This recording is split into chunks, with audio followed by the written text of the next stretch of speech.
Cycle चले या ना चले, साइकिल चले या ना चले, पैदल चलते रहो। साइकिल चले या ना चले, पैदल चलते रहो। लड़की पटे या ना पटे, चांस मारते रहो। चलिए बहुत बहुत धन्यवाद। उनकी ओर से 20 रुपए का पुरस्कार भी आया है।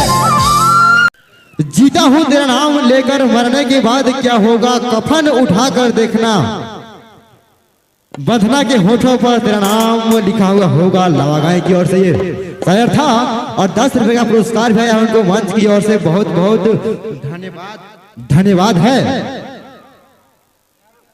और चलते हैं फिर से कुछ ठेठ गीतों के दौर में और आवाज लगाना चाहेंगे सुरीली सी आवाज के मालिका फुल मणि कुमारी को। फुल मणि कुमारी जी आप चले आएंगे।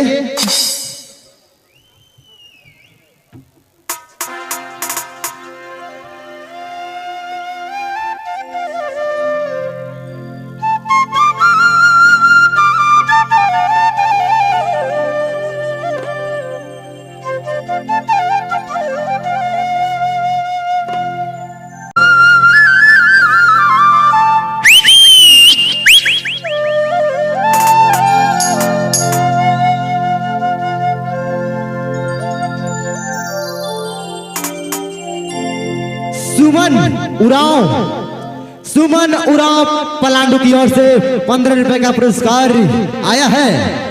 उनको भी मंच की ओर से बहुत बहुत धन्यवाद है। चलिए आपके बीच उपस्थित है फूलमणि कुमारी जी।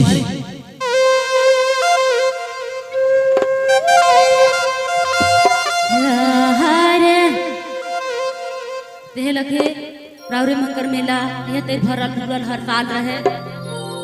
आ रहे तेर रावरे मने जागो कहे ना जागले मिलेला और निंदा देले घेरा जाए लग रहा है।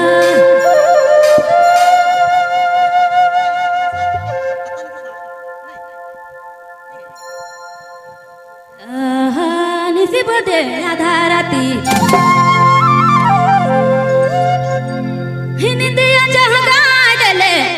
बदे हरे जोड़ी इनसी बदे आधा राती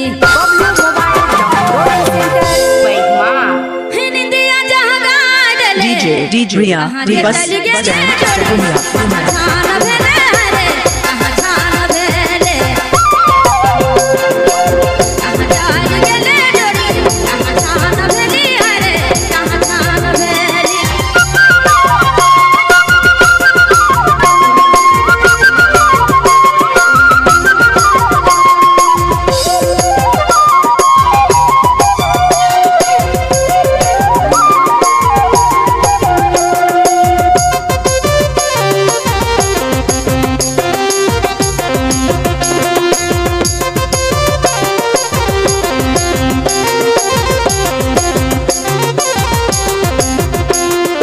Riya Ribas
तुम्हारी लहन जो बटे कहाँ चल गेले मैना कहाँ जान भेले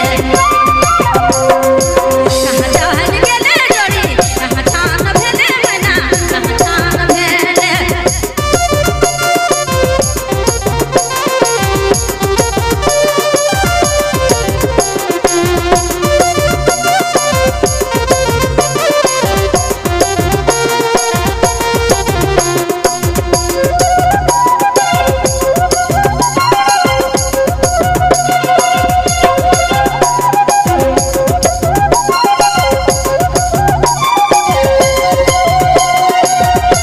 DJ Diaba Assemble. मन के प्यार के कुननी तो चले जोड़ी फुलवानी अरे जोड़ी फुलवानी प्यार के कुन जोन को चले रे कहाँ जान भेले जोड़ी कहाँ चल गेले कहाँ चल गेले तनी कहाँ जान भेले मैना कहाँ जान भेले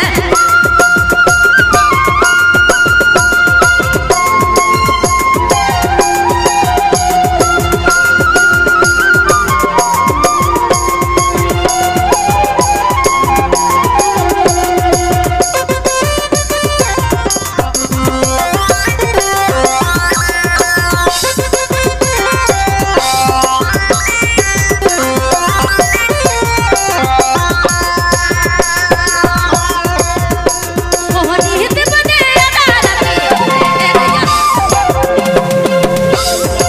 निदिया जहाँ ले निधि बदे हर महीना निधि बदे अदालती निदिया जहाँ ले कहाँ चल गेले तनी कहाँ जान भेले